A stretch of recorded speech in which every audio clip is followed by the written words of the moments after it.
To heal trauma, then, it requires, at a minimum, several different dimensions. One dimension is that it's carried in the body. And so often we need to attend to the body and let the movement and the sound and the scream and all the things that were held in, let them come out in some fashion or other. It's woven into our body and nervous system.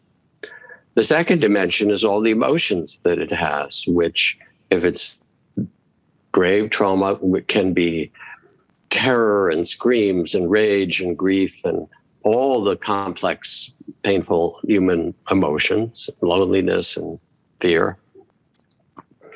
And then there are the stories associated with it, the mental component, how we make meaning of it or don't, or what we allow ourselves to remember, what we tell to others. So now a couple of very specific stories rather than staying abstract about it.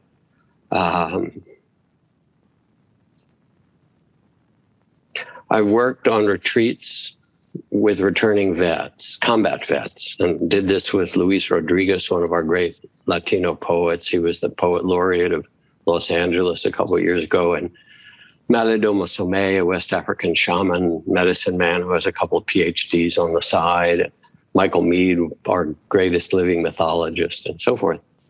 And part of the problem for returning combat vets is that what they suffered, they don't feel that they can talk about because the trauma and the pain is too much.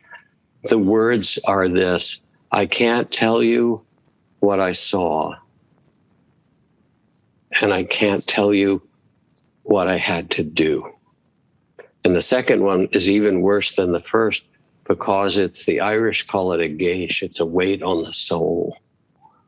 And I remember, this vet standing up and saying, I'm manning a checkpoint in Iraq or wherever it is, and it's twilight and a group of Iraqis are coming to this place to try to come in, and I've got to check them all. And I say, pause where you are. We need to pat you down. There have been too many suicide bombs and so forth.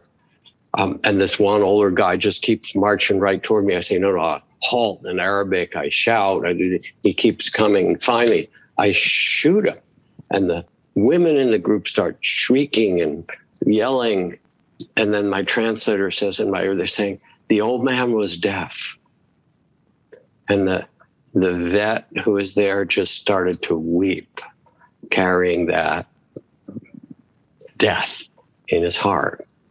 So what we learned to do was to make a safe and ritual space, to use art and poetry and movement and martial arts and Tai Chi, various things like that.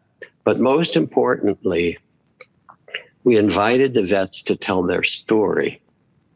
And because they were combat vets, they felt that there was a safe enough place.